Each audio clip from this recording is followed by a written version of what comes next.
नमस्कार। मतांतर पॉडकास्ट में आप सबका स्वागत है। कहते हैं किसी भी इंसान की जो पहचान होती है वो उसका संघर्ष होता है, उसकी कामयाबी होती है। आज हमारे साथ हमारे जो मेहमान हैं, उनकी कामयाबी सिर्फ उनके कारोबार तक सीमित नहीं रही। उनकी कामयाबी जो है वो हर क्षेत्र में, वो फिर उनका कारोबार हो, उनकी समाज सेवा हो, हर क्षेत्र में उन्होंने बढ़िया नाम कमाया। और आज हम उनके साथ बातचीत करने वाले हैं, उन्हें समझने की, उनके विचार समझने की कोशिश करने वाले हैं। तो चलिए हम स्वागत करते हैं श्रीमान नज़ीर भाई का। नमस्ते नज़ीर भाई, बहुत स्वागत है आपका हमारे इस स्टूडियो में। मेरा पहला सवाल नज़ीर भाई आपसे ये है, आपका जो कारोबार है उसका जो स्वरूप है वो क्या है, वो जरा हमको बताएंगे आप? हमारा कारोबार यानी इंजीनियरिंग सब काम है, यानी मैकेनिकल। ओके। यानी हमारा क्या रहता है, सीएनसी मशीन शॉप है, उसके अंदर प्रिसीजन कंपोनेंट वगैरह हम बनाते हैं, जिसमें डिफेंस के ज़्यादा रहते हैं और ऑयल एंड गैस के रहते हैं, रिफाइनरी के रहते हैं, फूड प्रोसेस के रहते हैं, ऐसे हम पार्ट बनाते हैं। जब आप डिफेंस के कहते हो तो क्या मतलब, थोड़ा सा उसमें कुछ बता सकते हैं? डिफेंस के यानी मान लो अभी HAL है, हिंदुस्तान एरोनॉटिक। राइट। तो हिंदुस्तान एरोनॉटिक जो एयरक्राफ्ट बनाता है, जिसका डिज़ाइन रशिया का रहता है और उसका मटेरियल भी रशिया से आता है। और अपने इंडिया के अंदर ओडिशा में सुनाबेड़ा, कोरापुट, वहाँ पे उसका इंजन डिवीजन है और उसका असेंबली वगैरह एयरक्राफ्ट का मिग ओजर में होता है, नासिक के आगे, ऐसा उसका है। तो वो उसके कुछ पार्ट रहते हैं, इंजन के पार्ट, जो मटेरियल टाइटेनियम और इंकॉर्नल मटेरियल रहता है, वो उसके अंदर हम उसका सब मशीनिंग करते हैं। सब अपने यहाँ बनते हैं पुणे में? नहीं, पुणे में हमारे फैक्ट्री में बनते हैं। आपके फैक्ट्री में बनते हैं? हाँ। बहुत ही बढ़िया बात है। हाँ। तो इस तरह का जो कारोबार है, काफ़ी सालों से आप करते आ रहे हो, काफ़ी सक्सेसफुल हो आप इसमें, काफ़ी कामयाबी मिली है आपको। ये करते हुए लोगों के लिए कुछ करना, अपनी जमात के लिए कुछ करना, ये ख्याल आपके मन में कब से आया और कैसे आपने काम शुरू किया? ये काम मैंने 2006 से शुरू किया। यानी मैं काम करता हूँ, मेरी फैक्ट्री है 1988 में मैंने स्टार्ट किया था। तो अभी क्या रहता है, एक आदमी जब सेटल होता है सब, तो एक उसके बाद में उसको ऐसा लगता है कि अपन भी कुछ समाज के लिए करना चाहिए। सही बात है। ऐसा है, हर आदमी का है। अभी कुछ आदमी करते, कुछ नहीं करते, वो बात अलग है। लेकिन मुझे ऐसा लगा कि तो हमारी जो जमात है, तंबुलियन जमात, तो तंबुलियन जमात का मैं भी एक हिस्सा हूँ क्या। तो ऐसा लगा कि अपने जमात के लिए एक, हमारा जमात का रजिस्ट्रेशन नहीं था, तो बस वहाँ से वो स्टार्ट हुआ। तो 2006 में ऐसा हमारा मीटिंग वगैरह हुआ। एक पुणे में दर्शन हॉल है, वहाँ पे मीटिंग हुआ। वहाँ पे फिर कुछ अडॉक कमेटी बनाई गई, बाद में वर्किंग कमेटी बनाई गई, उसमें वर्किंग कमेटी का मुझे जिम्मेदार बनाया गया। उसके बाद में फिर हमने 2008 में जमात को रजिस्ट्रेशन किया। फिर हमारा मतलब सिलेक्शन हुआ, हम 11 लोगों का। फिर वो काम चालू हो गया। बाद में हमने एक किताब छपवाई खाने शुमारी की, वो टाइम पे। ये आपने कहा कि 2008 या 2006 से आपने ये काम शुरू किया। कितने लोग थे आपके साथ जो इस शुरुआती दौर में आपके साथ रहे, और आज जमात का जो पूरा प्रसारण है वो कितना है? नहीं, पहले कैसा था, पहले जो मतलब शादी में कुछ ऐसा, मंगनी में, नहीं क्या, लोग ऐसे इतने नहीं आने के। हमारे इधर क्या होने का, एक हमारा दर्शन हॉल था। दर्शन हॉल ज़्यादा से ज़्यादा लोग वहीं पे शादी मंगनी उधर ही करने की। शादी में बहुत 70-80 किलो चावल डाल दिए ना क्या, तो पूरा शादी का कारण हो गया, सब हो जाता था क्या। आज वैसा नहीं है। आज कैसा, सब जोड़ पैदा हो गया, सब लोग आने को लगे, एक बेग को मिलने को लगे। यानी ये जो काम है, आज शादी पे कम से कम 1000 से 1500 लोग आते हैं। सादा भी शादी रहेगा तो 1000-1200 लोग रहते ही है क्या। तो वो जमाना आज में यानी बहुत फर्क है। और ये जो फर्क पड़ा है, आपको लगता है आपने जो ये जमात का काम शुरू किया, या फिर आपने ये जो नहीं, वैसा मैं नहीं बोल सकता। सही बात है। हाँ, जमात के लोग बोलेंगे, मैं मेरे मुंह से मेरी बड़ाई नहीं कर सकता। नहीं, सही बात है, लेकिन शुरू तो आपने किया था। नहीं, कहीं ना कहीं नहीं, शुरू तो ये देखो, ये जमात का काम हमारे जो पहले बुजुर्ग इस दुनिया से जा चुके क्या, और आज भी कुछ पुराने लोग हैं क्या, वो लोगों ने काम शुरू किया है, काम शुरू मैंने नहीं किया है। फिर भी आपको क्या लगता है कितने ये साल से ये रजिस्ट्रेशन- चलता आ रहा है? हाँ? कितने साल से ये जो आपका जमात का काम है ये चल रहा है, ये कितने सालों से अभी लगभग चल कैसे रहा है है? साहब, हमारे जमात तो हिंदुस्तान में हजारों सालों से, समझ में है क्या। जमा देने जो तंबोली लोग हैं ये पहले से है ना, हम तो सही इधर बात ही है। पैदा हो गए और इधर ही जाने वाले हैं, क्या। सही बात है। हाँ, तो हमारा जो समाज है वो कैसा, ये इसमें आता है, मतलब यानी पहले इसको क्या बोलने के, बलूती बोलने के, अच्छा, बलूती यानी कैसा, एक बलूतीदार। पान वाले रहते, एक कुरैशी रहते, एक मनियार रहते, आतार रहते है, ठीक है ऐसा। सही। हाँ बस, हाँ जैसे उन्हें बलूतेदार हम पहले बलूतेदार, बुलाते थे। हाँ बलूतेदार। तो वैसे ये था वो, उसमें से तंबोली जो जमात है वो क्या, कौन सा काम तंबोली करती है? जमात यानी ये जो पान रहते हैं, हाँ। विड़ाई पान, खाने का खाने का पान। हाँ, तो वो पान कैसा रहता है, वो पान समझो अभी एक जमींदार है गांव के अंदर, उसके घर में कुछ शादी है, कुछ भी प्रोग्राम है, कुछ सन त्योहार है, तो वो टाइम पे उसको पान पूरा साल अब हमने पुराने का, और उसके बदले वो साल में जब फसल निकलती है तो वो हमको अनाज देंगे। अच्छा, तो ये बार्टर सिस्टम उस वक्त जो चलता था, हाँ, ये ऐसा सिस्टम था पहले। सिस्टम था। हाँ। और वहां से लेके इसका आज क्या इतिहास। हो गया, आज तो सब हमारे तामोली समाज के बच्चे एकदम अच्छे क्वालिफाइड है, फॉरेन में है, जर्मनी में, यूके में, अमेरिका में है, इधर कितने अच्छे अच्छे बिजनेस कर रहे हैं। अभी तो एकदम बच्चे एकदम पूरा समाज फल फूल हाँ, गया। एकदम। और ये जो जमात का काम आपने उस वक्त शुरू किया था 2008 में, हाँ, कौन से फील्ड में आपने ये काम शुरू किया था और कैसे कैसे उसे लोगों की तरफ से आपको रिस्पांस मिलता गया, थोड़ा बताएंगे इस बारे में? नहीं अभी आपने- स्टार्ट में क्या होता है, स्टार्ट में तो हमने इज्तिमाई शादियाँ जो है वो हमने स्टार्ट की थी वो टाइम पे, लेकिन आज ऐसा हमारा है, अभी मैं लास्ट कितना 15-20 साल तो हो गए ना, 8 से अभी 26-18 साल हो गए। तो अभी कैसा करते हैं, अभी हम क्या करते हैं, जो 10वीं और 12वीं के जो बच्चे होते हैं उसका यानी उनके मोटिवेशन के लिए, हौसला अफजाई के करने लिए के हम क्या करते हैं, उनको इनामत देते हैं। अच्छा। जो 70% से ज़्यादा जिनको मार्क मिले उनको इनामत देते, बैग और मिल्टन का बॉटल पानी का, ट्रॉफी, और ऐसा उनको ये करते। ये हज को लोग, हमारे जो मुस्लिम समाज में जो हज को जाते हैं, हमारे यानी तंबोली जमात के लोग, लेडीज जेंट दोनों भी, तो उनका भी यानी गुलपोशी का एक प्रोग्राम होता है, उनका वो एक प्रोग्राम करते हैं, और बच्चों को मोटिवेशन के लिए ये एक प्रोग्राम कर, ऐसा रहता है।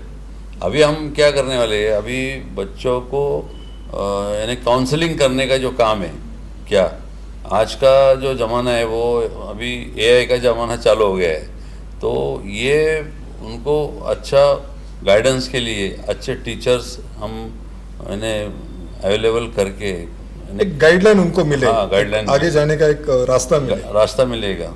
इस तरह से आप कोशिश करने वाले हैं। इसके लिए अभी ये हम कोशिश करने वाले हैं। नसीर भाई, वैसे देखा जाए तो एक बहुत ही बुरा वक्त हम सब पे आया था, जिसे हम कोरोना का काल कहते हैं। पूरी दुनिया उसके चपेट में आई थी। आपके और आपके इस जमात के जो आपके लोग हैं, उन्होंने किस तरह लोगों को मदद की, क्या यादें हैं आपके मन में, जरा उसके बारे में हमें बताइए। देखिए, कोरोना के टाइम पे तो ऐसा हो गया था, कोरोना में तो हमने जो हमारे जमात के लोग हैं, नया इलेक्शन हुआ था, मतलब 2019 की बात है, 19-20 में कोरोना था, बराबर ना, इलेक्शन हुआ था और कुछ दिनों में कोरोना चालू हो गया था। तो कोरोना में हमने 450-500 लोगों को रेशन किट बनाकर, जो ज़रूरतमंद है या जिसका हाथ पे पेट है, रोज़ यानी कमाने को जाना पड़ता है, सही बात है। तो वो कमाने का जरिया सब बंद हो गया था ना, पूरा बंद था, लॉकडाउन था। सबसे ज़्यादा सफ़र उन्होंने किया। हाँ, तो वो टाइम पे हमने ऐसे लोगों के घरों पे जाकर, हमारे जो जिम्मेदार थे यानी जमात के ट्रस्टी, निमंत्रित सलाहकार, ऐसे जो लोग थे, कुछ जमाती भाई थे जिनके टेम्पो थे, रिक्शा थे, वो उन लोगों को हमने एक जगह बुलाया, जो मार्केट में दुकान है एक नया बाज़ार बोल के, वहाँ पे बुलाकर, वहाँ पे उनके टेम्पो पे अलग अलग एरिया में समझो खराड़ी है, सैयद नगर है, तुम्हारा विश्रांतवाड़ी है, येरोडा है, सिटी में है, हड़पसर है, ऐसा अलग अलग एरिया में पूरे शहर में अलग अलग एरिया में जिधर ज़रूरतमंद है वो एरिया में हमने वो टेम्पो भेजकर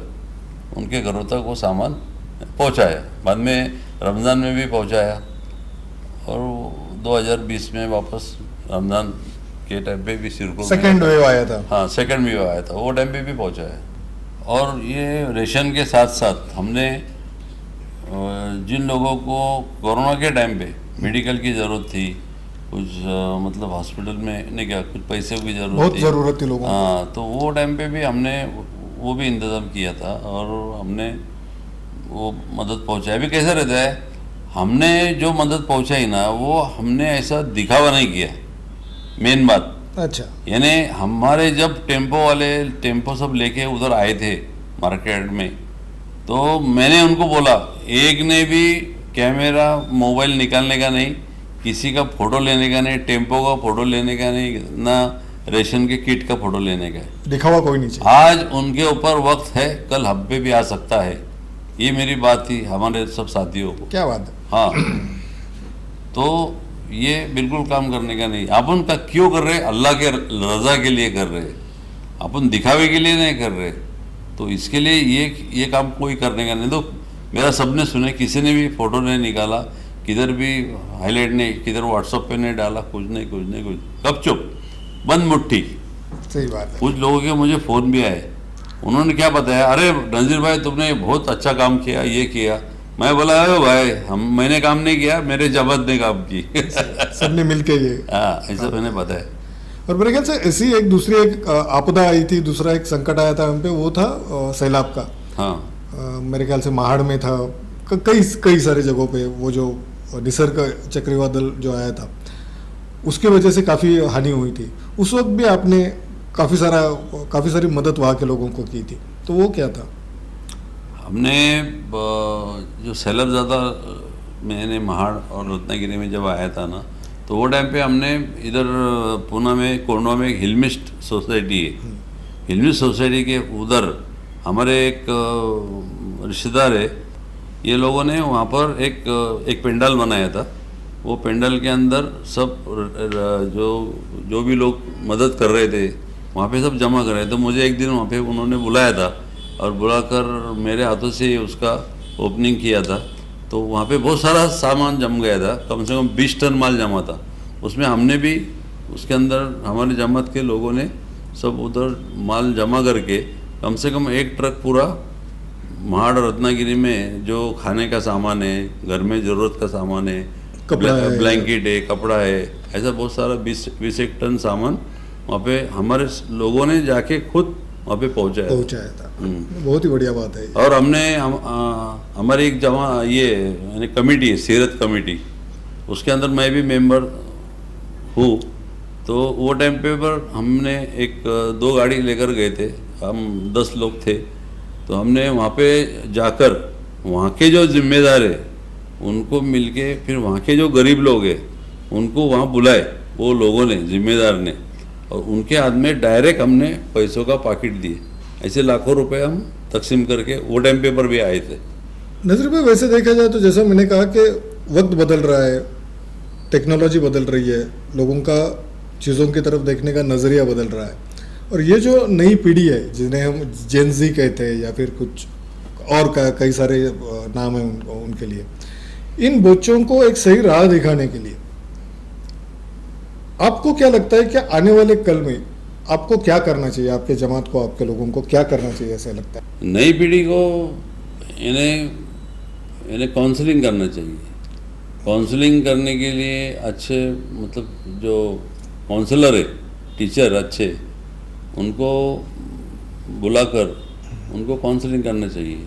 मैं और मेरे जमात के अंदर ऐसे मैं जैसा इंजीनियरिंग लाइन में हूँ, ऐसा कोई डॉक्टर है, कोई डेंटिस्ट है, क्या कई सारे लोग आईटी लाइन में है।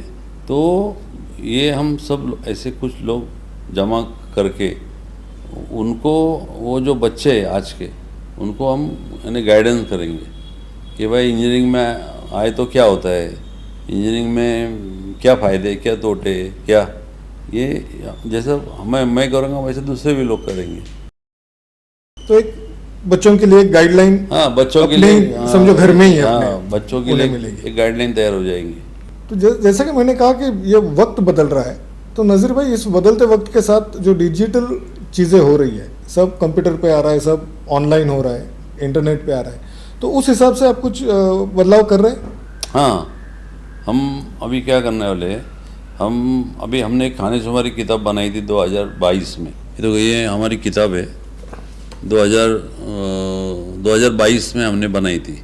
क्या क्या है मतलब ये किताब? ये एक किताब में क्या है, इसमें यानी एक हर फैमिली का पूरा डाटा रहता है, यानी कुटुंब प्रमुख का नाम रहता है ऊपर, और उसके बाद में उसके घर में के जो लोग हैं, यानी फैमिली पूरी, वो उसमें शादीशुदा है नहीं है, कितना पढ़ा है, और पूरी इन्फॉर्मेशन रहती है, उनके फ़ोन नंबर वगैरह सब रहता है। अच्छा, ऐसे पूरी बुक पूरे समाज जमात की? हाँ, तो हमारे जमात में जितने घर है वो पूरे घरों की उसके अंदर मैंने लोगों की मालूमात रहती है। अच्छा, ये आपने 2022 में बनाया था? 2022 में, इसके पहले 2008 में भी एक बनाई थी। अच्छा। हाँ, ये 2022 में बनाई। तो अभी क्या करने वाले, आजकल सब कंप्यूटर का ज़माना है, पूरा ऑनलाइन है, तो हम पूरा ये जो पूरी बुक है ये पूरी मतलब डिजिटलाइज मतलब करने वाले हैं।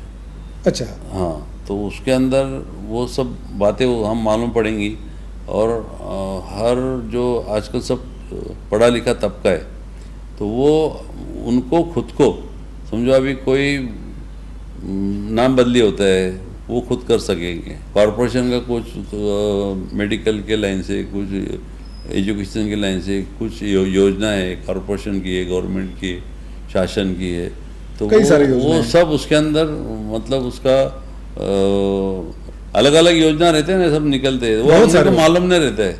तो वो पोर्टल बनाने से उसके ऊपर सब हम देने वाले, तो वो ऑटोमेटिक आपको इन्हें पता चलेगा। तो वो वहाँ पे फॉर्म भरना, ये करना, वो सब उसी के अंदर होगा।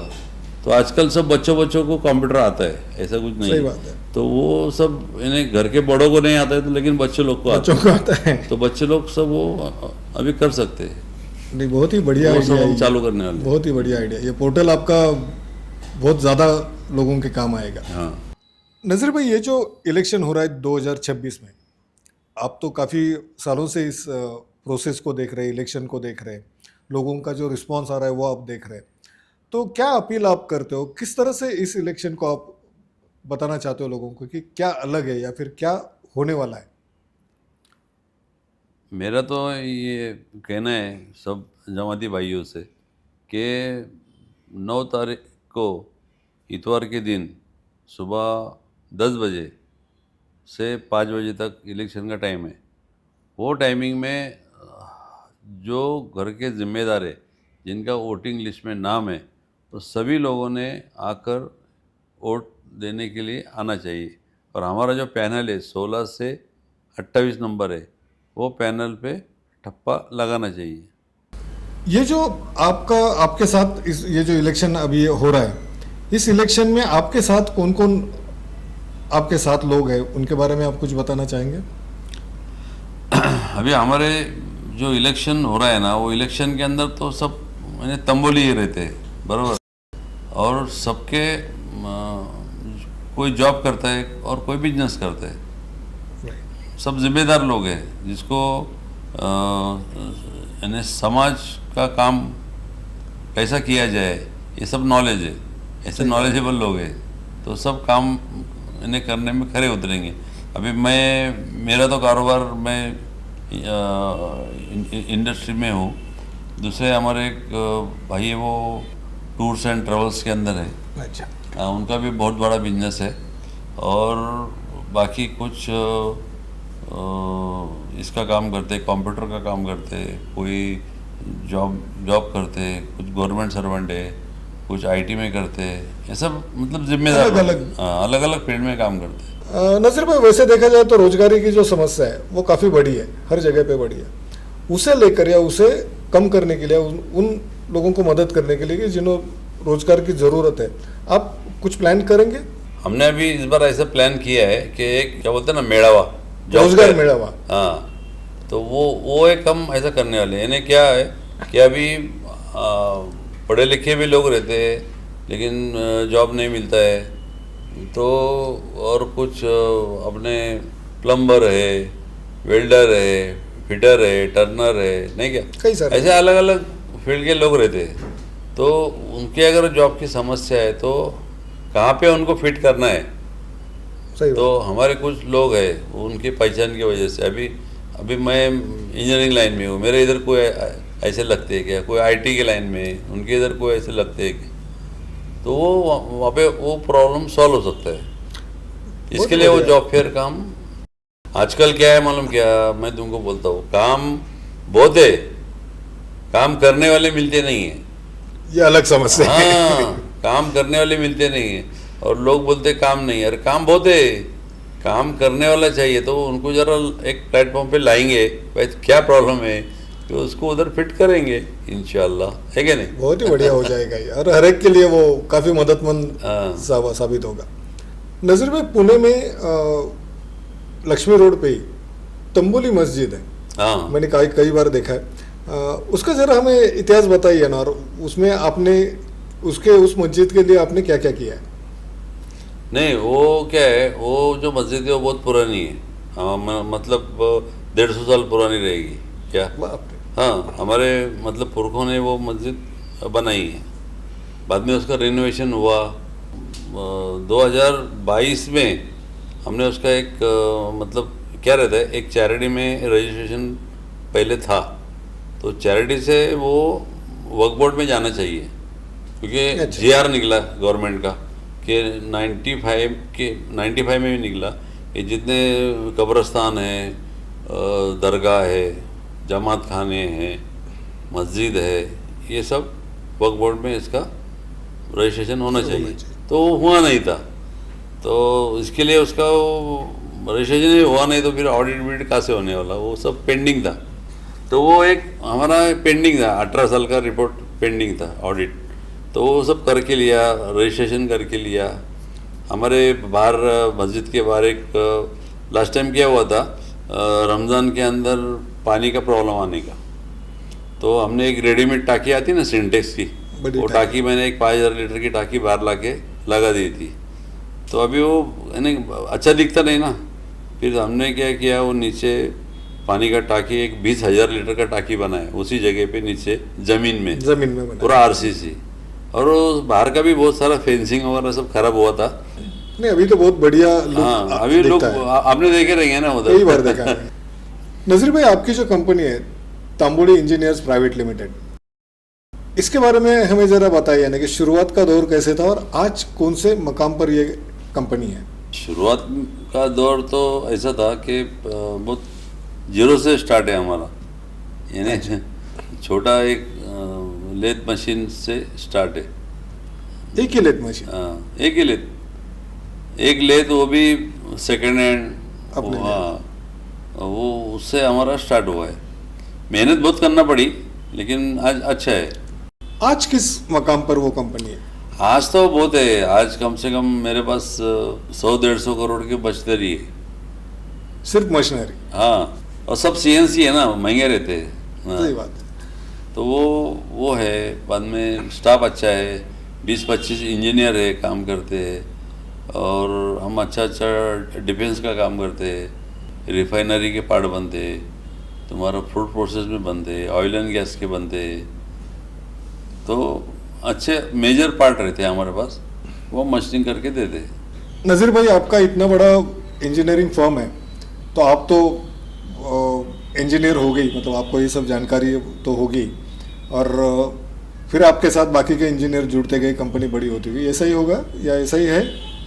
नहीं, मैं इंजीनियर नहीं हूँ, मतलब इंजीनियरिंग की मेरी पढ़ाई नहीं हुई है, लेकिन नॉलेज इंजीनियरिंग से ज़्यादा है, क्योंकि इंजीनियर की इंटरव्यू मैं लेता हूँ, और ये सब एक्सपीरियंस से आता है। हाँ, मैं अभी करीब मैं उम्र का 15 साल का था, तो मैं नाइट में स्कूल में जाने का और डे और थर्ड शिफ्ट में काम करने का, 5:40 से 6:20 टाइपिंग जाने का और 7 से 10 स्कूल जाने का। अपना बुधवार चौक है ना, जैन मित्र मंडल है, देखो अभी उधर, वो पहले जैन विद्यालय था। ओके। हाँ, दगड़ूशेठ गणपति के सामने एकदम ऊपर भाड़ी पे, अच्छा। वो जैन, वहाँ पे पंडित सर थे। तो 7 से 10 स्कूल रहने की, 11वीं का था जब 11 था, मैट्रिक बोले तो 11वीं थी, मैट्रिकुलेशन था। हाँ। तो मैं कम से कम 50 साल से काम करता हूँ, बचपन से ही काम करता हूँ, 15 साल की उम्र से काम करता हूँ। अभी मेरी 70 चालू है, तो देखो अभी कितने साल हो गए, मतलब 55 साल हो मुझे गए। बहुत बड़ा शौक लग रहा है कि इतना बड़ा आप कह रहे हो, डिफेंस के लिए आप काम कर रहे हो और आपके इंजीनियरिंग की कोई डिग्री आपके पास नहीं है। नहीं, लेकिन मेरे पास 20 एक इंजीनियर काम करते हैं और अच्छे नॉलेजेबल है। अच्छा। तो क्या रहता है, एक थेरोटिकल और एक प्रैक्टिकल, ये दो बातें रहती है। तो मेरा नॉलेज पूरा प्रैक्टिकल में है क्या, अच्छा। और वो बहुत अच्छा नॉलेज है। अपने पास सब अच्छा कंपनी के अच्छे कंपोनेंट आते हैं, जो सब एंटीक रहते हैं, जो कोई नहीं करेंगे वो अपन करते हैं। ये तो आपकी ये स्पेशलिटी अपनी महारत है। ये आपकी स्पेशलिटी होगी, सवाल ही नहीं। इंजीनियरिंग में आपने इतना काम किया है, इतने सालों से, 50 साल से आप इस फील्ड में काम कर रहे हो, और आपने कहा कि डिफेंस के लिए इतने सारे काम कर रहे हो, फिर भी इन कामों में ऐसे कोई काम तो रहेंगे जो आपके लिए याद है, आपके लिए यादगार है। ऐसे कुछ काम है जो स्पेशल अचीवमेंट है आपकी, ऐसा कुछ है जो हमें बताना चाहोगे आप? नहीं, काम तो क्या रहता है कोई भी काम रहेगा ना, उसको मतलब क्या बोलते हैं, महत्व, उतने महत्व से हाँ, करना उसको महत्व हर काम को रहता है। कोई भी फील्ड का काम करो, वो सही होना चाहिए। वो यानी स्वीपर भी रहेगा, सादा स्वीपर, तो उसने उसका काम सही नहीं किया तो कुछ फायदा नहीं फायदा ना, नहीं है। यानी उसने उसका काम नहीं किया। ऐसा ही है, एक समझो, एक पायलट है, वो एयरक्राफ्ट बराबर नहीं चलाता है, कुछ गड़बड़ करता है, तो उसने उसका काम नहीं किया। वैसा मेरे लाइन में मैं जो काम करता हूँ, अगर मैंने काम छोटा हो या बड़ा हो, कौन सा भी हो, वो काम जो बताए ड्राइंग के मुताबिक ही होना चाहिए। मैं बोलूँगा, हमने एक मिसाइल के डाइवर्जन सेक्शन बनाए थे, एक जिसका मुझे अवार्ड मिला। दूसरा जी ग्रेड के साइंटिस्ट है संदीप चट्टोपाध्याय, उन्होंने उसका एक मुझे सर्टिफिकेट भी दिया है काम के बारे में। और यानी एपीजे अब्दुल कलाम जो थे, उनके जो शागिर्द थे 3 शागिर्द साइंटिस्ट और 2 जॉब इंस्पेक्टर हमारे कंपनी में आए थे, और उन्होंने बताया कि ये आप बनाने वाले वर्ल्ड में 5वें हो और इंडिया में पहले। ये कंपोनेंट, हाँ, ये कंपोनेंट बोले यूरोप में भी बहुत रिजेक्ट हो गए, लेकिन आपके इधर फर्स्ट टाइम ओके हो गया। तो ऐसे उन्होंने, फिर हमने 22 नंबर बनाए, 22 बनाए 3 साल में। तो वो अपना एक अचीवमेंट है। दूसरा एक हमने 30 मीटर टेलीस्कोपिक के एक्चुएटर बनाए थे, जो इंडिया, चाइना, जापान, यूएस और कनाडा, ऐसे 5 कंट्री मिलके यूएस के अंदर कैलिफोर्निया में इंस्टॉल कर रहे हैं। तो उसमें लगते हैं एक्चुएटर ये लगते हैं 1700। तो एक्चुएटर बनाने का काम इंडिया को मिला। इंडिया में मुझे, एक बेंगलोर में 2 पार्टी है और एक जमशेदपुर में, 4 लोगों को वो काम मिला। उसमें 5-5 सैंपल बनाने का काम मिला। तो वो हमको 5 एक्चुएटर 1 साल में देना था। तो वो पीरियड में यूएस के प्रोजेक्ट डायरेक्टर और क्वालिटी का हेड, ये दोनों भी यहाँ पर मेरे फैक्ट्री में 6-7 बार आए थे। तो उन्होंने यहाँ आने के बाद में फिर हमने बनाए, हमने 10 महीने में बनाए। 1 साल का टाइम था, 10 महीने में बनाए, पूरे सक्सेस हो गए। फिर हमने यहाँ से एक्सपोर्ट करे। एक्सपोर्ट के बाद में उधर उन्होंने इंस्टॉल किया और एक्सीलेंट बोल के रिमार्क भी आ गया। हाँ, बहुत ही बढ़िया अचीवमेंट है ये। वो बनाए। बाद में ये भारत फोर्स जो अटैक गन बनाता है, उसके क्रेडल वगैरह हमने पहले बनाए, 7 नंबर्स हमने बनाए। उसके अंदर पीछे एक राइमर असेंबली रहता है जिसमें 88 पार्ट रहते हैं, वो भी पूरी राइमर असेंबली हमने अभी तक कम से कम 75 नंबर्स बना के दिए पूरे असेंबली। एक असेंबली में 88 पार्ट रहते हैं। तो ऐसा बहुत सारा अभी इन्हें अच्छा काम किया है। अल्फा रोल का हम कई सालों से काम करते हैं, सीमेंस का करते हैं। सीमेंस के हम रिफाइनरी के बड़े बड़े एक फ्रेम का वजन 20 टन 25 टन का एक फ्रेम रहता है, 6 मीटर लंबा ऐसा। उसका एक्यूरेसी 20 माइक्रोन में होना चाहिए। अपना बाल है 40 माइक्रोन का, 40 माइक्रोन का अपना बाल का थिकनेस है, वो 20 माइक्रोन में बनाना है। स्ट्रेटनेस, पैरेलिटी, ओवलिटी, ये सब उसके अंदर सब आना चाहिए, वो बना के देते हैं वो हम। आप हाँ आपके सब बनता ही है। हाँ, ये सब बनता है। तो ये थी हमारी बातचीत एक बहुत ही अलग शख्सियत से। जैसा कि मैंने कहा था आपको कि उन्हें समझना, उन्हें जानना, उनके विचार जानना हम सबके लिए बहुत ज़रूरी है, क्योंकि जो अचीवमेंट उन्होंने ज़िंदगी में की है, जिस तरह की कामयाबी उन्होंने हासिल की है और जिस तरह का काम अपने जमात के लिए, अपने समाज के लिए किया है, वो सबके लिए एक मिसाल है। मैं चाहूँगा कि ये पॉडकास्ट ज़्यादा से ज़्यादा लोगों के पास जाए, उन्हें पता चले कि एक जीने की सही राह क्या होती है, किस तरह काम सिर्फ अपने लिए नहीं औरों के लिए भी किया जाता है। नज़ीर भाई, मैं शुक्रगुजार हूँ आपका कि आप हमारे इस पॉडकास्ट कार्यक्रम में आए। बहुत कुछ मुझे खुद को सीखने को मिला है और मुझे पूरी उम्मीद है जो कोई ये पॉडकास्ट देखेगा उसे बहुत कुछ आपसे सीखने को मिलेगा। मैं आपको और आपके सारे पैनल को शुभकामनाएं देता हूँ, आपको ऑल द बेस्ट कहता हूँ। इलेक्शन जीतना हारना ये एक अलग बात है, लेकिन जो काम आप कर रहे हो आपके जमात के लिए, आपके लोगों के लिए, ये हमेशा आपकी तरफ से ऐसे ही बढ़ता रहे, ऐसा ही चलता रहे, ये मेरी शुभकामनाएं है। धन्यवाद।